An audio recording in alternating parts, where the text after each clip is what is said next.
যা তোর বৌদিকে তার করে জানিয়ে দে, তাহলে যে সে আজ সকালে বিধবা হয়েছে, মাছ টাছ আর যেন না খায়, শাড়ি ছেড়ে থান ধুতে পড়ে, পরে ঠিক দিন দেখে মাথা মুড়িয়ে ছেড়াদ্দটা যেন করে আমার। তিনি কাঁদতে থাকেন, আর বছর খানেক বাদে যেন গয়ায় গিয়ে আমার পিণ্ডিটা দিয়ে আসে। এই লাশ জন্ম থেকে সেই কৈলাস গিয়ে যেন দেবাদিদেব মহাদেবের শ্রীচরণে ঠাঁই পাই বাবার পাদ পদ্মে।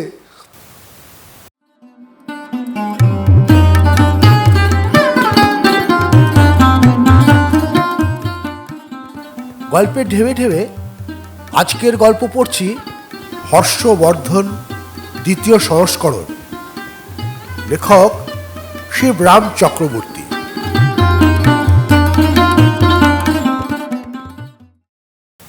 আমরা যাকে বিজ্ঞান করি, আদি ও অকৃত্রিম সেই মৌমাছিরাই হচ্ছে মধুর আসল স্রষ্টা।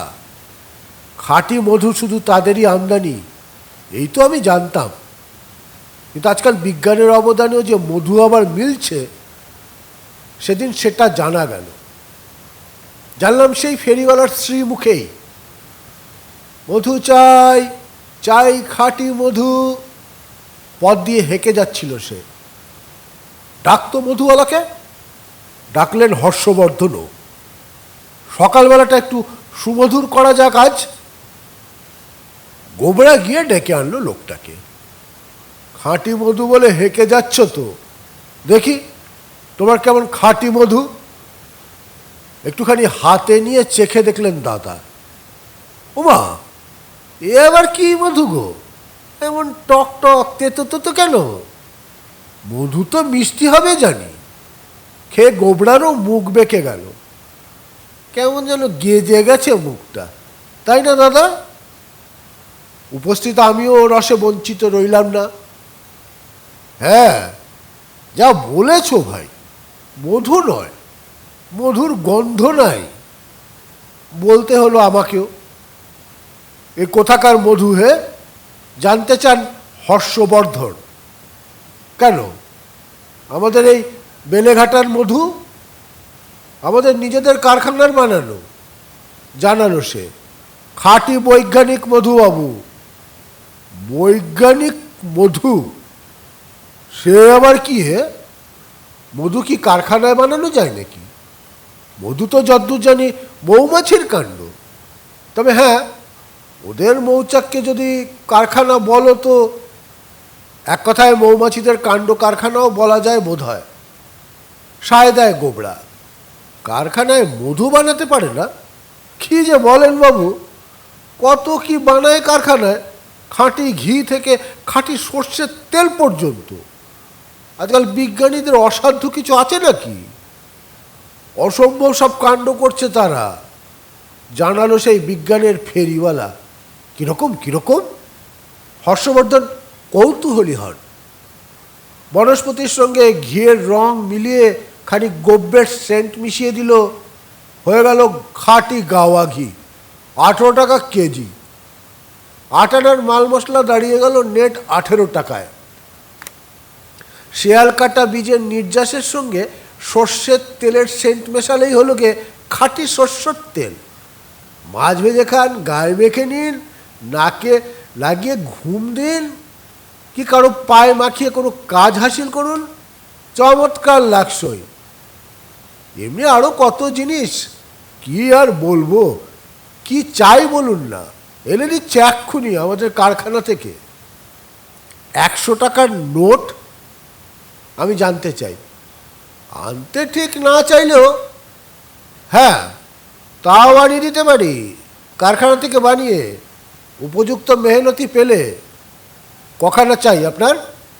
কিন্তু সে নোট বাজারে চালাতে গিয়ে যদি ধরা পড়েন বাবু, জেল হয়ে যায় আপনার। তো তার জন্য কিন্তু দায় নই আমরা। আমাদের কারখানার বানানো সে কথাও আপনি ফাঁস করতে পারবেন না কোথাও। আর এই মধু, এও আসল খাঁটি জিনিস। আদৌ চিনির রসকে ঠিক মতন পাক দিয়ে মধুর সেন্ট মিশিয়ে তৈরি হয়েছে। বুঝেছি, তোমাদের জাল আর ভেজালের বৈজ্ঞানিক কারখানা। এসব জিনিসে আমাদের দরকার নেই, আমরা খাঁটি মধু খেতে চাই, বললেন হর্ষবর্ধন। খাঁটি মধু কি কেউ খেতে পায় নাকি মশাই? হাসালেন আপনারা। হাসলো ফেরিওয়ালা। ফেরিওয়ালার কথায় গোবর্ধনও হাসলো, বলল, কেন মৌমাছিরা তারাও খেতে পায় না? হায় কপাল, মৌমাছিরা খাবে মধু, সেই কপাল তারা করেছে। ফেরিওয়ালা নিজেকেই মৌমাছি ভ্রম করলো কিনা কে জানে, নিজের কপালে হাত দিয়ে বলল কথাটা। তাদের খালি মধু বই মড়াই সার, শুধু মৌচাকে মধু জমায় আর তাদের সেই চাক ভেঙে ফাঁক করে দেয় অন্য লোক। সেই অন্য লোকরা তো খেতে পায় তাহলে কখনো সখনো। বলে সে, খাঁটি মধু কেউ খেতে পায় না বাবু, খাঁটি মধু বাঘে খায়। বাঘে খায়? অবাক হলাম আমরা তার কথায়। বনের ভিতর বাঘ তুমি পাচ্ছ কোথায়? কেন সুন্দরবনের? সেখানেই তো যত বাঘ। বনের মধুও পাবেন সেই অঞ্চলে, চাক ভাঙা মধু। তার মানে মৌমাছিরা তো গাছের ডালেই মৌচাক বাঁধে। এত গাছ আর কোথায়? সুন্দরবনের জঙ্গল ছাড়া বলুন। আর রাজ্যের মধুয়ালরা সেইখানেই মৌচাক কাটতে যায়। খাঁটি মধু পাবেন তাদের কাছেই। খাঁটি মধু খেতে হলে সেখানেই যেতে হবে। তবে তুমি যে বললে খাঁটি মধু খালি বাঘেই খায়, বনের মানে তো বুঝলাম না ভাই। তার মানে পাবেন সেইখানে, তার জন্যও যেতে হবে সেই সুন্দরবন। মধুর ফেরিওয়ালা চলে যাওয়ার পর হর্ষবর্ধন চাঙ্গা হলেন আবার। বেশ, যাব সেই সুন্দরবনে। খাঁটি মধু খেতেই হবে আমায়, না খেয়ে স্বস্তি নেই। চাপলো ভাই তো কটক যাই, মুখে বেজার করলেন হর্ষবর্ধনের বউ। বাঘের পেটে না গিয়ে বুঝি স্বস্তি হচ্ছে না তোমার? আমি কি মধু যে বাঘ আমায় গিলতে যাবে? হর্ষবর্ধন জবাব দেন, সুন্দরবনের বাঘরা খাঁটি মধু খায় খালি, শুনলে না? তাছাড়া আমরা কি বনবাসে যাচ্ছি নাকি? আমরা তো থাকবো বন থেকে দূরে, বনের আশেপাশে, ধারে কাছের কোনো এক ডাক বাংলোয়। মধুওয়ালারা মৌচাক কেটে ভাঁড় ভর্তি করে মধু নিয়ে শহরতলির বাজারে বেচতে আসবে, তাদের কাছ থেকে কিনে নিয়ে আমাদের জারে ভরবো। পেটে ভরবো না, গোবরা শুধায়। সে আর বলতে, পেটে যা ধরে তারপরে তো জারে, জারের পর জারে, হাজারে, মানে যতগুলি জার পাওয়া যাবে সেখানকার বাজারে। তুইও তো যাবি, তুইও খাবি।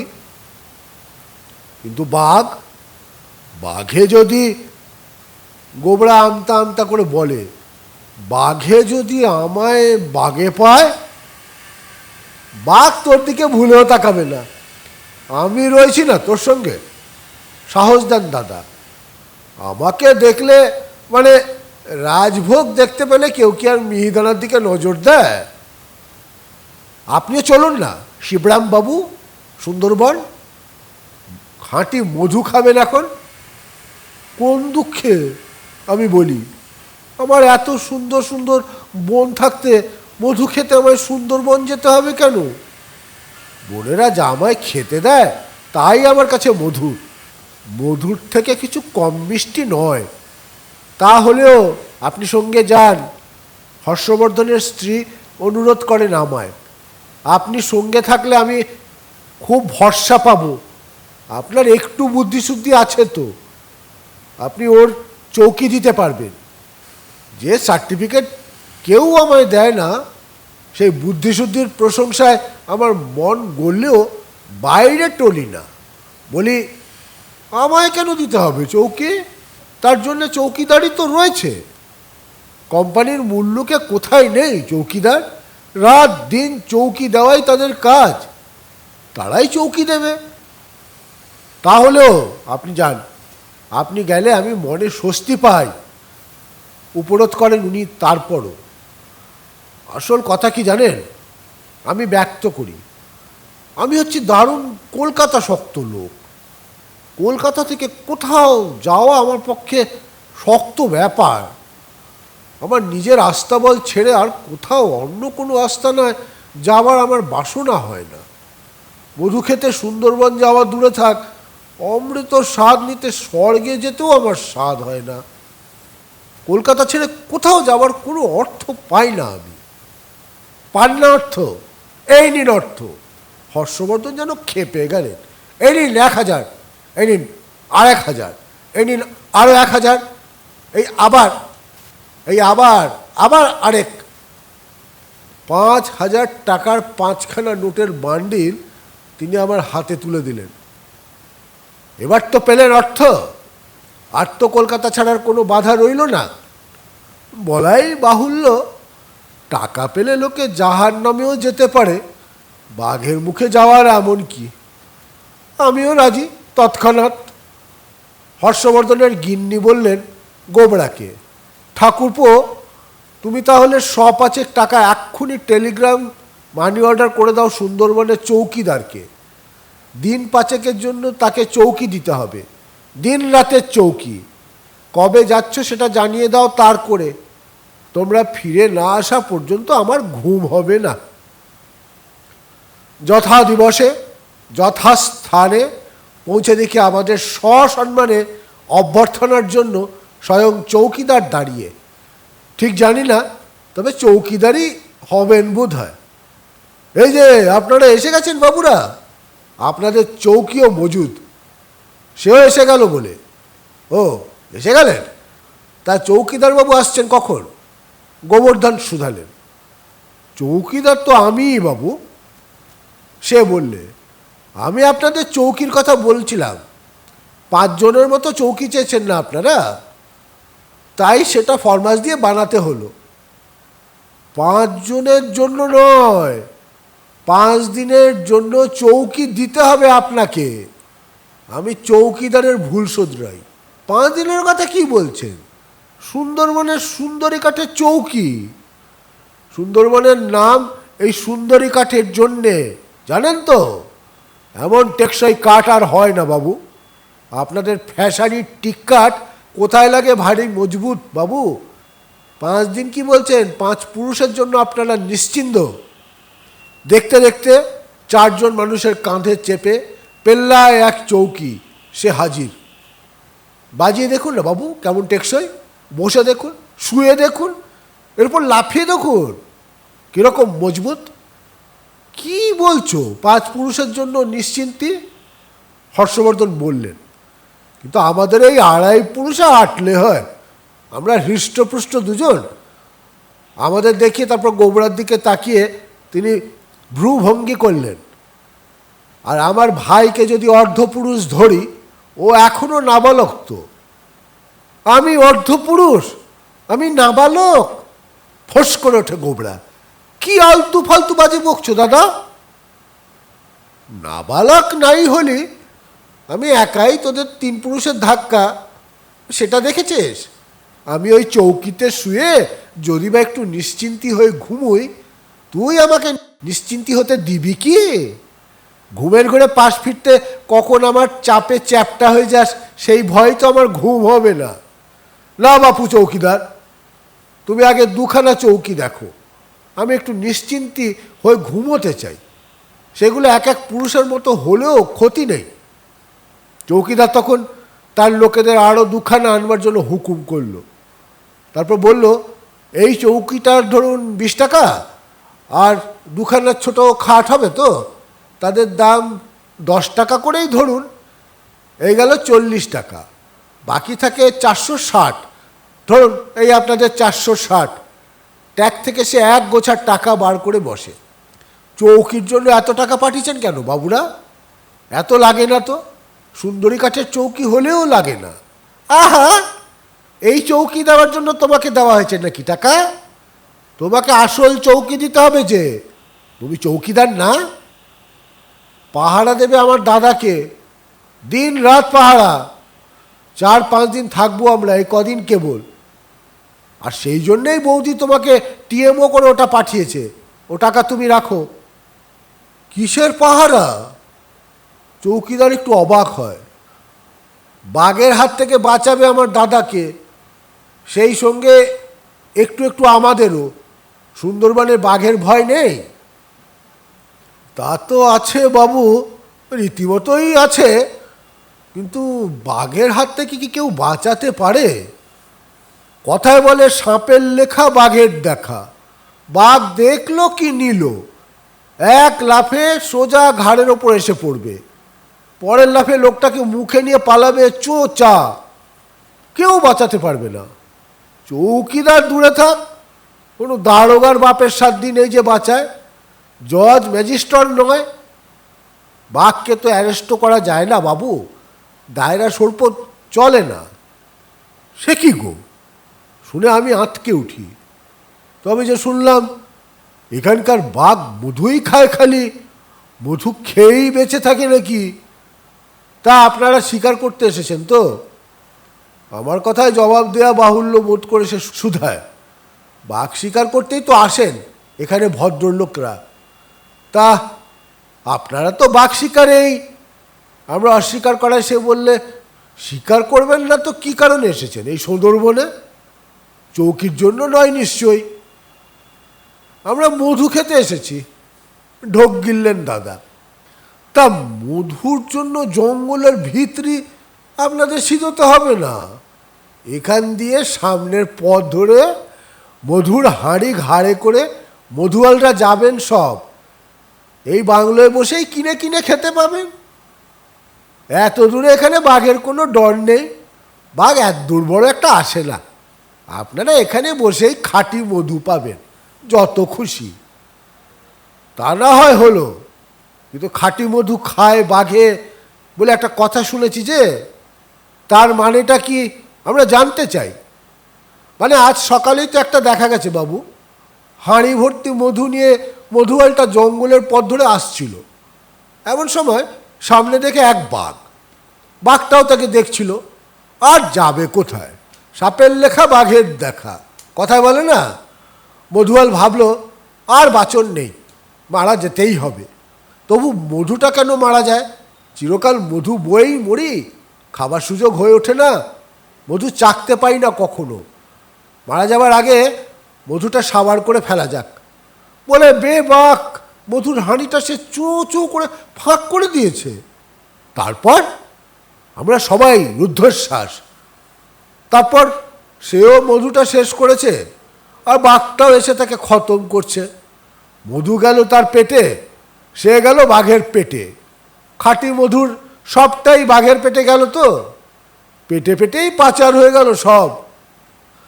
তা বটে, হাঁপ ছাড়লাম আমরা, কিন্তু বেশিক্ষণ হাঁপ ছাড়তে পারা গেল না। চৌকিদারের সঙ্গে গোবরা মাছ ধরতে গেছিল নদীর ধারে। কাঁদতে কাঁদতে ফিরে এলো সে। কাঁদছো কেন ভাই? আমি শুধাই। তারপর তার শূন্য হাতের দিকে তাকিয়ে, মাছ পাওনি তাই? তাতে কি হয়েছে, মাছ ছাড়া কি চলে না একদিন? কাঁদছিস কেন রে? কি হয়েছে? বাঘে তোকে ধরে খায়নি তো? আঁচড়ে কামড়ে দিয়েছে নাকি? খাবলে খুবলে নিয়েছে হাত পা? আয় দেখে। দাদা ওর আগা পাঁচতলা টিপে টিপে দেখেন। আস্তই তো আছিস, বাঘের পেটে যাসনি তো, তবে কাঁদছিস কেন?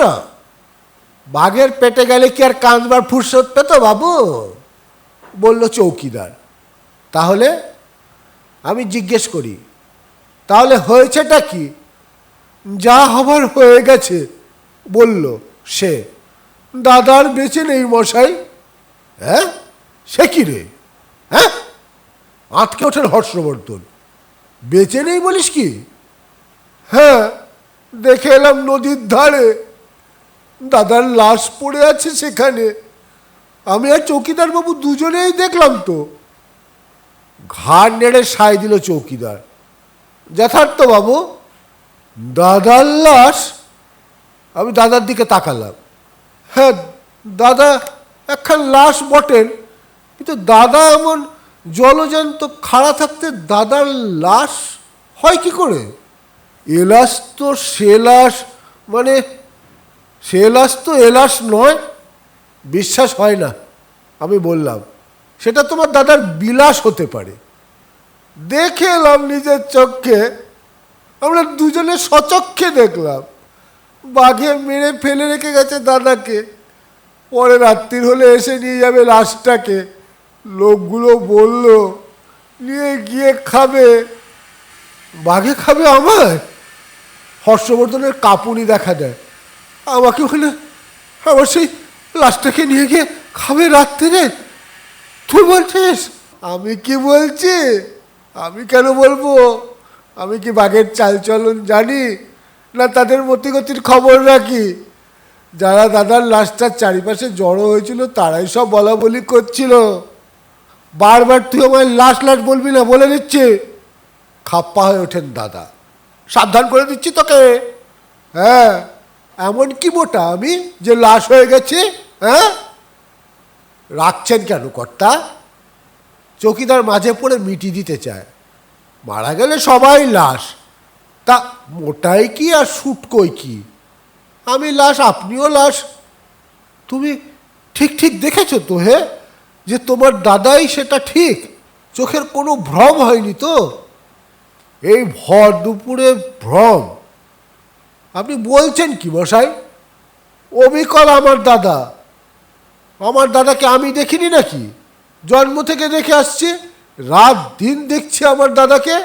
সেই নাক, সেই মুখ, সেই ভুরু, সেই চোখ। চোখটি অবশ্যই এখন একটু বোঝা, আর নাকটা আধখানা খাবলানো। তাহলেও আমার দাদাই ঠিক ঠিক। আমার মতন এইরকম লম্বা চড়া? হর্ষবর্ধন অনুসন্ধিৎসু হন। এই এই সন থাব্বল থাইয়া অবিকল এই রকম কি বললে না? থাব্বল থাইয়া রাষ্ট্রভাষায় কি যেন বললে কে জানে।